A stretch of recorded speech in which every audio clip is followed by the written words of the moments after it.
Hi everyone, my name is Rachel Dixon. I'm a massage therapist and postural alignment therapist on Nantucket Island. Right now, today's class, I'm going to be talking to you about degenerative hips and or hip issues that lead to degenerated hips. We're going to be going over different ways to catch it before it becomes too much of an issue, different exercises that you can do to help minimize the discomfort that happens with degenerated hips, and why or when different considerations that maybe it's time to have hip surgery for a degenerated hip. If you have any questions, please let me know. I'm sorry I had to use my Chromebook today and the video quality is a little bit less than ideal. If you guys have any questions, my email address is listed in the PDF or the Word document that should have been sent. Also, all of the exercises that I'm going to be going over today have a link in the Word document that was sent so that you can, at a later date, look up each and every one of the exercises that I'm going to be going over. It will have the words, it will have the pictures, and it will have a video. So it's really great, no matter what your learning style is, to be able to go back and look at some of those. So to start, today is really for informational purposes only. If you have any symptoms or any questions and concerns, please talk to your doctor to determine if any of these are appropriate for you, if there's any question about that. And also stop if they cause pain. Today, we're going to talk a little bit about pain versus sensation. And sometimes people get confused between the two. Pain is really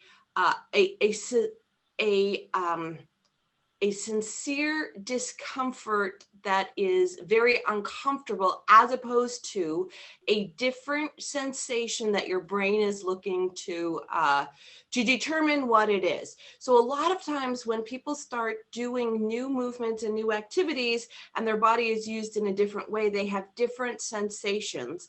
And then our brain has to determine, is this sensation okay, or is this sensation not okay? If your brain is determining that something is not okay, whether it's probably okay for you or not, it's best not to do that activity.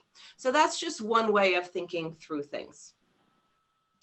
So if you have hip degeneration, and also if anyone has questions, please, I only see myself right now on my screen. So if you have any questions, just pop in and ask them.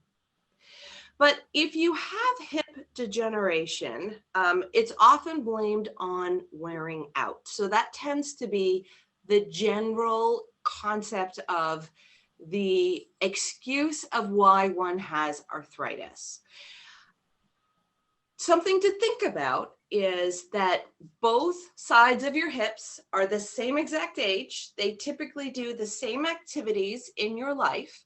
But oftentimes one will be worn out more than the other. If you had an x-ray and you saw a degenerated hip, you would see the hip capsule, which is, so when we're referring to the hip, okay, we have the pelvis right here with the iliums and the ischiums, and then the sacrum in the back, and that's going to be the pelvis, the pelvic girdle, center of gravity. And then you have where the femur bone comes in to the hip, and it's a ball and socket. So we have this ball and socket joint, and we have the femur, and then we have the hip joint, okay? And there's a lot of space. There should be enough space in there for that femur to be able to move in the joint capsule. And inside the joint capsule, there's going to be cartilage around the bones. And then there's also going to be some lubricating things like bursa and things like that.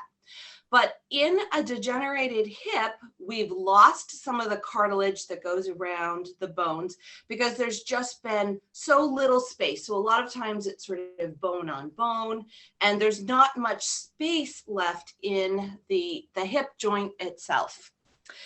There are also multiple, is it genetic? There are different of the hip sockets for different people. And so typically femurs are about the same for people, but there are deeper hip sockets that sort of more look like this. And then there's more shallow hip sockets. So depending on what you were genetically given, as far as your hip socket, you might have different issues. The deeper of the hip sockets might be more prone to having arthritis simply because there's less space in there. The more shallow, so imagine like a more shallow hip socket, tends to have more ligament and the cartilage in the joint itself issues because it's a little less stable. So different issues do happen genetically, but for the most part, joints are meant to be used in full range of motion with proper alignment to have a really healthy joint. And a joint is healthy if it's used in its full range of motion and used frequently. A lot of times people use part of the movement a lot and full range of motion not very much at all. So so a lot of times hip degeneration or hip arthritis is blamed on wearing out. There's a certain element that it's true, but usually there's other things that cause it that we can either do if you're younger and sort of make changes so you don't create that arthritis, or there's things that you can do if you're already in that process of creating arthritis that we can hold it where it is or even improve it. And worst case scenario is that you can improve your body before you have the hip surgery. So when you come out of the hip surgery, you're in the best position possible for that surgery. So a lot of times what happens posturally that contributes to hip degeneration, in a minute, but a lot of times the issue is that the sacroiliac joint gets locked, and then in gait, things don't move appropriately. So the sacrum is the triangle-shaped bone right here around the two iliums, and the sacroiliac joint is right about right here. And when that joint gets locked, then when I'm walking along, instead of being able to have my pelvis bones dropping as they're appropriately, things get locked and then my bones move differently than they should. So a lot of times what we're going to address posturally is how well the pelvis is moving, how well our sacroiliac joint is moving, and then how well our body is stacked on top of each other. So the hip is supposed to have a lot of range of motion. It's supposed to be able to have hip flexion, which is like us bending forward, okay? So that would be hip flexion. And then it's supposed to also have, if you look at this leg, being able to externally rotate and internally rotate. So we're supposed to be able to move in this position right here. And if I was sitting down, you know, if you have limited range of motion, if you either have trouble sitting forward like this without rounding out my back, and or being able to do something like the number 4 stretch, and or being able to sit forward. So if you are stuck, you know, with when you're trying to balance, cross your knee, that your knee is way stuck up here, or it's very hard to lean down and do your shoes. These are all indications that your hip is tight. Doesn't necessarily mean that you have degeneration, okay? So the movement of the hip is really supposed to be in, you know, flexion and then internal and external rotation. Many of the exercises that I've given you in the last couple of weeks where I've addressed hips are really looking to get that femur moving and the sacrum moving and movement in the hip joint. But if you have hip degeneration in there, those might be too uncomfortable for you to do right now. So the exercises that we're doing now are, if these other ones are too uncomfortable, these are more appropriate ones for hip degeneration. So there's two main reasons why there isn't enough space in the hip joint for that femur. And then, so in true arthritis, we're going to have a degeneration where we're really sort of bone on bone. But sometimes a joint can also have compression. So we have the hip joint and we have the femur, and there's not enough space, but it's not due to degeneration. It's due to hip compression. So compression is the body's response to create stability if the muscles aren't doing their job. So compression, so there's two reasons why the femur might be too stuck in the hip socket. One of which is the degeneration, and one of which is simply compression. So you might have some discomfort, you might have some range of motion, but not necessarily have degeneration if you have hip compression. Hip compression is also where that femur is sort of sucked up into the joint, but it's not due to degeneration, it's due to muscle instability. The muscles are supposed to move the joints around, and it's supposed to create the stable space for that joint and the levers of the bones to move. But if the muscles aren't doing their jobs, the joints will decide to compress and stick that femur further into the joint to create stability, because the brain and the body is first and foremost looking to keep you safe. So compression is the body's response to create stability if the muscles aren't doing their jobs. It often happens with those muscle instability or a trauma like a fall. So sometimes people will have jumped from something and it will be further than they thought, and when they land, it's a pretty good jolt. And then they'll start this trauma situation where their body is a little too compressed because they had that landing trauma. The other reasons would be that the hip had degeneration, we have lack of cartilage, and we have more bone on bone. And while it's difficult to differentiate between pain and sensation when you do the exercises, we're not looking for you to have any pain at all, and you're going to stop if you have any pain. So the degeneration often occurs or is caused when the pelvis gets locked and the body doesn't work as it should in gait. The pain of degeneration is often improved when we fix the posture and we get the femur and the pelvis to work together. So a lot of times it's caused by that sacrum being locked back here, and then the bones not moving properly, and then the femur gets stuck up, and then over time it just wears away. So what we're going to work on today is fixing the posture and then moving correctly. So most of the time in someone with either hip compression or hip degeneration, well, with hip compression, we want to decompress. So this is where traction can be helpful. Sometimes when people come in and things are a little bit stuck, I will give a couple tugs on the leg, and usually people feel better right away. When we have compression and we're going to work on it, we're going to create a little traction, then we're going to work on glute squeezes to create the stability for the joint to have a little bit more space. But that's not going to be enough if you have hip degeneration. When you have hip degeneration, we're also going to leading to hip degeneration. You're going to work on tight hip flexors, okay? So a lot of times the deep psoas and the deep muscles here are too tight, okay? A lot of times we're stuck in hip flexion. So in other words, here I am straight, here I am flexed over, and we're stuck right here. We're stuck with tight muscles, we're stuck with flexion, but it actually hurts to keep flexing. We want to work on hip extension, which is being more upright and engaging the glute more, okay? So what causes hip flexion is these hip flexors. What causes glute extension to be more upright is into the glutes and hamstrings as well. And then most people are also going to have a tight upper back, a tight and rounded upper back, and that will almost always play in with hip degeneration as well.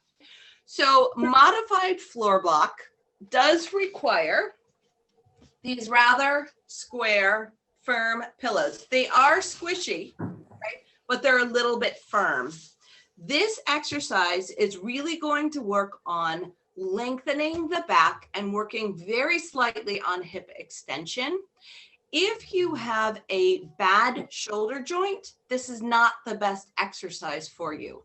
It is an excellent exercise if you have healthy shoulders that can move back without any discomfort and your back is over tight, okay? In fact, that's even better for that circumstance than for the others. So for the modified floor block, all right, I'm going to take 2 of my blocks, okay, and you can use a pillow too, but the pillow isn't going to be as much, okay? I'm going to lie on the ground, okay, on a mat. I'm going to make my legs go sort of pigeon toe because I'm taking my legs out of it. I'm going to bend my shoulders, and I'm just going to allow my head to sink through to the ground. So what's actually going to happen is that my back is going to just relax in, my hips are going to move out, and my shoulders are going to get separated from my back muscles. So where this is very helpful for people, as long as you have a healthy enough shoulder, is that a lot of times in all of our movements, particularly with this tight upper back, we're really shoulder dominant. So if you are shoulder dominant, okay, then almost all of your movement that's meant to come from the hip and pelvis is coming from the shoulder. So if you have healthy enough shoulders to be able to move the shoulders back like this, it's a great exercise to be able to sort of get your hip more extended and get your shoulders out of that dominant upper back. So wall towels. I have these rolls. They're soft and squishy, okay? You can take a towel and roll them up, okay? A lot of people who have hip degeneration have very much of that C curve back, okay? So they don't have much of a curve here, and they often don't have much of a curve here. So sometimes if you're one of those people that have that, okay, you can take these 2 rolls, you can lie on the ground, but if you really have hip degeneration, you might be better against the wall. I'm gonna grab one extra thing.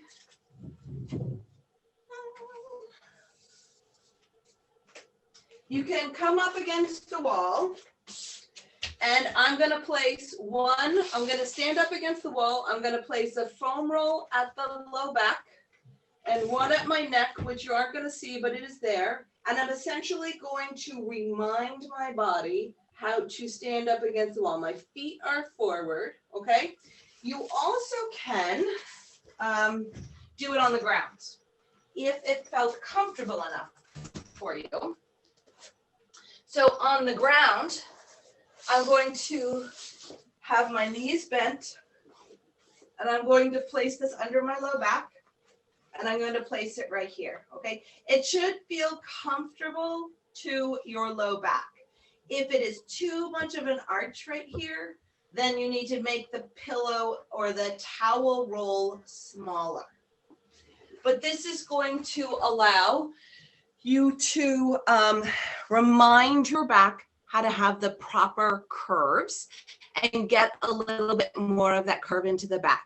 If you find you already have enough space for your, let me just grab one thing that's over here. You already have enough space in your low back. If you already have enough space in your low back to be able to have the towel rolls, you can add a little bit of a half foam roller, which is going to deepen the stretch. Standing quad stretch. Oh, this is going to be one of the primary hip flexors that tend to get too tight. So you want to find something that is the right height for you. And I am going to use this block on top, okay? But I'm going to be stretching my quads. I am going to hold on to this. I'm going to bring my leg up here, okay, just to get it out of the way. And then I'm going to be upright, and I'm actually going to press down right here, and I'm going to make a little bit of a posterior tilt to my pelvis. So now I'm feeling a really good stretch to this right here. Now, this also requires you to balance. So always feel like you can have something to hold onto if you need to. Okay, so this is going to stretch the hip flexors right here. And you can hold it for about a minute. And this is really excellent to be able to encourage that hip extension, being a little bit more upright, getting the quads to stretch also. You could do this on the ground as well, but you're not going to get as much of the hip extension if you are on the ground, but you could do it on the ground, sort of looking like this. So if I was to also do it right here, okay, and I was to come here either with something, okay, I'm also not going to be able to flex my hips. So this would also work. And if you couldn't get your arm right here, you could use some sort of a strap to be able to pull your legs in, to be able to pull your sort of toes towards your bottom. And that is going to be able to stretch your quads without being able to allow your hips to flex, because it's really easy in gait and movement to want to flex the hips and then sort of go into extension, but we really want hip extension. Next exercise is the progressive tower. So I have a picture of it, okay, and I meant to have something that we could do. There are many videos of accomplishing the tower. So the tower takes a really long time to work, but it's a particular device, but you can just do your own thing with it. You can use anything that is going to step you down. So when we have the hip flexors and we have one bone going one way and one going the other, we would want to work on the healthier hip first and the other one second. But I'm going to take this tower and I'm going to put my leg in here, and I should have not been on this thing. I'm going to take this hip out of it, and I'm going to bring this forward. And I'm going to let this leg is going to be the one that's working. And I'm going to let my leg totally relax into this. And then I'm going to stay about 5 minutes in this position. And once that hip has sort of relaxed, I'm going to move down to the next level. And then I'm going to let the hip flexor relax right here. And I'm going to stay about 5 minutes in this position, allow it to really relax. And then I'm going to keep working my way down.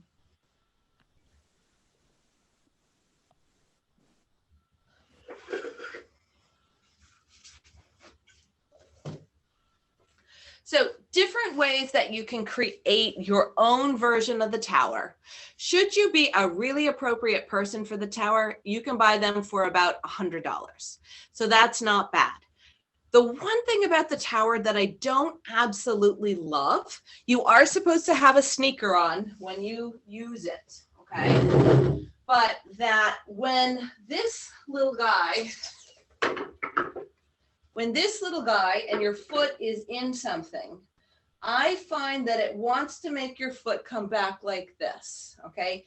And with some people, that puts a little bit more pressure on your knee that not everyone loves. So if you have super, super sensitive knees, even if this exercise was really helpful to you, this might not be the best device, but you could get a step ladder, or you could create, 3 different tiers down on blocks that will allow your leg to move, to that hip flexor to release, to release, to release.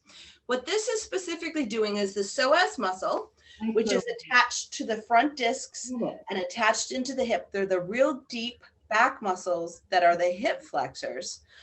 they tend to pull on that hip, and it's going to allow each level to really relax. It relaxes back passively, much better than actively. So a lot of times when someone comes in with back pain due to the psoas muscle, they'll respond better to a passive relaxation than an active stretch. So an active stretch for the psoas muscle would have been this runner stretch, and I'd be stretching on this side. So this is an active one where I'm pushing into it, whereas when I come on this, I'm passively allowing my psoas to release. Any questions on the tower? So something, if you didn't want to have the tower, a lot of people will use step ladders, or they will just use different blocks of different size, and then you have your leg on the highest block and you stay there till it's released, then you move down to the next level of blocks, and then you move down to the ground, and that just allows the back to be able to relax slowly. So the next two exercises are both kneeling Aztec or kneeling wall clock. Kneeling Aztec is a little bit more appropriate if you have a shoulder issue, okay? So both of these exercises are going to work on hip extension and the upper back. So if most of us have those tight upper backs that are having too much pressure, this is going to address both of those, okay? Kneeling Aztec should work to everyone if you're comfortable enough to be on the ground on your knees, okay? You can also do it standing too, actually. But if I'm going to be kneeling, okay, I'm gonna come up next to a wall. I'm gonna put my toes underneath me. I'm gonna be upright. I'm gonna have my hands about shoulder width apart, okay? And I'm gonna sit here with my toes. I'm going to push myself forward. So I'm going to push myself into the wall, but instead of, I'm going to use my shoulders to stop me. So now I'm creating this work between my shoulder blades and my legs, which is asking this upper back to release back. So I'm actively working, but it's creating, but I'm not going anywhere. And this is going to be really good to ask that upper back to be more upright and my hips to be able to extend, because this is going to be the flexion that we're usually stuck in. But this right here is forcing me to be a little bit more upright. If I was going to do wall clock, which I'm going to show you, you have to be able to have your arms comfortable in this position. It is great if you have shoulder issues, but you're healthy enough in the shoulder joint to be able to do this. Not everyone is, okay? So I'm gonna come right here again, and this time I'm not really pushing myself against the wall, but I'm gonna create an active hand, and I'm going to take that hand and I'm looking to roll them outward. So the movement is less in the shoulder blades and more in the shoulder joint. So now I'm gonna have it against the wall. I'm going to be sort of like this, and then I'm going to move it out like it was a clock. And I'm going to try to bring my shoulder joints out like this. It's a lot of activity. So I'm going to come right here. I'm going to have my arms up at maybe 11 and 2, and I'm looking to, my hips are extended, but I'm not pushing against the wall. My arms are actively opening up right here. Actually, let me go right here so you might see me better. We're going to come right here. And then I'm going to move it so my arms are more wide. And I'm looking to open up right here. And now I'm going to come right here. And I'm going to open up.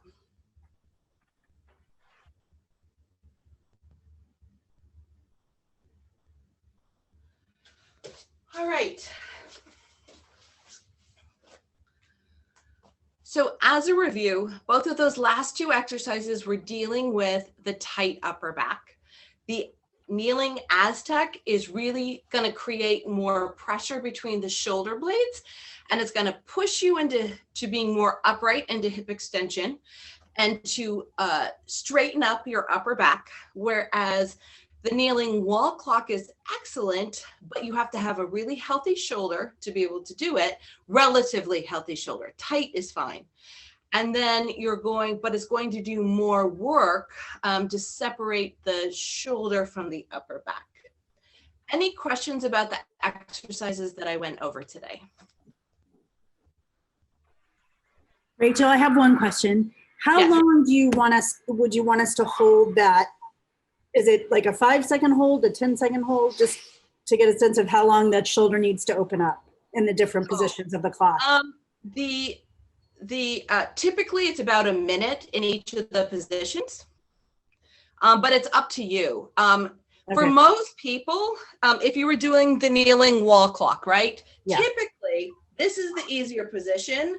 The further you get out, it gets harder. And because we're working, if you imagine like the femur has movements like this, we're actually looking to kind of have the movement come from the shoulder and open up. So against the wall, I'm looking to sort of actively get my arm to open. And this is where the movement is. So typically about a minute in each of the positions is absolutely adequate. But it's also to your comfort zone, you know. I used to not, because I'm a massage therapist and I work so long right here, I have a lot of use of my range of motion here, but not a lot of range of motion back here. And so that's a really good exercise for me to open up my shoulders and get some movement back where I don't typically have it. Most of the other, like modified floor block, if your shoulders are healthy enough to, you know, to pull back here. And for most people, they are. I had one client with rheumatoid arthritis in his shoulders that found it aggravated it. Most other people might be a little bit stiff, but it's not an unhealthy thing. Most people will stay in the modified floor block for about 6 minutes. And that is because they're looking to passively pull the shoulder back and passively let the back relax. So each of the exercises tends to be something that I've listed, tends to be one where if it's good for you, it's so good for you, people will never stop doing them. It will be like one of the ones that are like, oh, you know, this just puts my back in place, or this just does something good for you. For the standing quad stretch, that one is good, a little bit less of the favorite exercises for people. It tends to be really effective though, if you have that initial hip issues. The progressive tower, typically you'll know if that one is beneficial for you for a couple of different things, okay? Typically, you would see that your feet, instead of being forward most of the time, tend to be more out like this, okay? And, or you have a big curve in your back, right here in your low back. So if you had a totally posterior rounded C curve and or your toes were really in like this, okay, tower is probably not going to be the exercise for you, but the wall towels and the lying down with the towels are going to be for you, okay? So probably you would have more wanting the towels, and or a different person might want the tower, okay? People's posture 15, 20 years ago, when I first became a massage therapist, everyone needed the tower. Now, so many people are sitting and they're sitting in a C curve, and we're using devices and computers and everything, and we're all, you know, curved over in this C. We're having more of an issue where we need to remind the back to have the proper curves, and we need to get that upper back to push back, the hips to extend, and the low back curves to come back.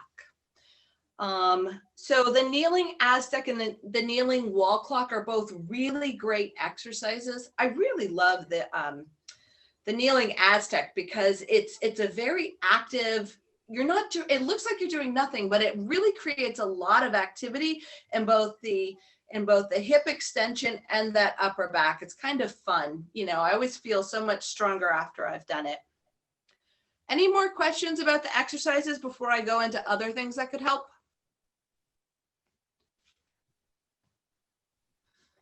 All right, so other things that might really help a lot are natural supplements. So a lot of people find that either glucosamine chondroitin and MSM can be incredibly helpful. There is the potential thought that you might be able to regenerate some of the cartilage. So in order to regenerate any of the cartilage, you have to create a little bit of space in that joint, okay? Because the cartilage gets worn away. So you have your bones, and then it's supposed to be surrounded by the cartilage. And the cartilage gets worn away because this bone, you know, is rubbing on the area. So they used to say that you couldn't regenerate your cartilage, but now they're thinking that you might be able to if you set yourself up for the right situation. So the right situation is going to be decompressing the hip, not having the cartilage, you know, rubbing against the bone. Otherwise, any new cartilage that you create is just going to get worn away again. So stacking your body properly and potentially taking some different supplements might be able to help. So what do you need to do to decompress the hip joint? Any of the posture exercises should set you up for a better hip position. Then it's going to change where you have weight in the hip joint. Different things like tractioning, if it's appropriate for you, might be able to create a little bit more space, but you also want to make sure that your muscles are strong enough to be able to hold in an untractioned position.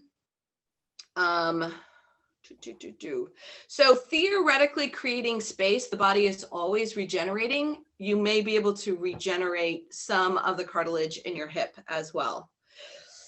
When to get surgery for a hip replacement or something else that's going on in your hip. So this is absolutely you and your doctor's decision. And some things to consider, though, is how much pain are you in? And how much is, say, your exercise routine, including your ergonomia exercises, helping you? If you know, you do a 20 or 30-minute routine and you have no pain in the day, then maybe, you know, you can wait before having a hip surgery. And what's your quality of life? If your quality of life is really negative and having the surgery is going to improve it, then that is a consideration. Joint replacements also don't last forever. So is this a good time in your life to get it? You also have to be healthy enough to be able to have a major surgery. So do you have other health considerations that would get in the way? Is now a good time, or is later better according to your age and the recovery? Either way, having your body more stacked up and your muscles healthier prior to having surgery is always going to have a better, you're always going to be in a better position if you do have the surgery, if you start it in a healthy position. And also, they're improving surgeries all the time. So lately, more of my clients have been coming in with anterior hip replacements versus posterior. It's the way they go in to do it. But when you have an anterior, which actually looks more lateral, it looks more like it's here. They can kind of move the muscles through as opposed to cutting through muscles. So typically the recovery tends to be a little bit better or faster with an anterior than a posterior hip replacement. But also people have been doing posteriors for longer. So sometimes you'll have a doctor that's done, I don't know, tens of thousands of posterior and only thousands of anterior, and feels more, more confident with the posterior. So all different considerations with different hip replacements. Massage and other tools like self-massage and things like that can be really helpful in releasing the different muscles. When someone comes into me before they have the bone on bone, and they just have misalignments where like the pelvis is higher than the other and the sacrum is stuck, it's really relatively easy for me to address it through massage and a few posture exercises, and then they don't get to the situation where they're creating over many years a degenerated hip. So it is always great for people to catch things on the early side, but it's never, ever too late to address anything. And if you're in a situation where things have gone on for a really long time and you have a lot of degeneration, one of my favorite people, again, is Katie Bowman with Dynamic Aging, and she has really great ways to add and increase movement and activity as you age. Most people too go through our day not thinking about really your quality of life and how well you're doing these micro movements. And most people, when asked to perform different, say, balance exercises or mobility exercises, will be surprised at how poorly they do the tests. And really, our quality of life is attached to how well can we balance, how well can we live independently on our own as we start to age. So these are really important things to capture and fix before they become a really big issue.